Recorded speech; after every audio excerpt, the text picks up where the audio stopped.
السلام علیکم۔ سیکھو اردو میں آج کے الفاظ ہیں محور، جذبہ اور پس منظر۔ محور یعنی وہ فرضی خط جس کے گرد زمین گھومتی ہے، جو زمین کے مرکز سے گزرتا ہے۔ این ایکسس اور ایکسل، جیسے میں تیری یاد کا محور ہوں، یعنی تیری ساری یادیں میرے گرد گھومتی ہیں۔ اور مجازن، میں تیری یادوں کا مرکز ہوں، یعنی I am the centre of your thoughts. تو محور کا مطلب ہوا این ایکسس اور سینٹر، پس منظر یعنی وہ علم یا حالات و اسباب جو کسی بات یا واقعے کو ظاہر کرنے یا سمجھنے میں مدد دیں۔ بیک گراؤنڈ، کانٹیکسٹ اور بیک ڈراپ۔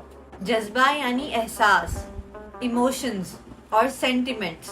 محسن نقوی صاحب کے چند خوبصورت اشعار پیش خدمت ہیں۔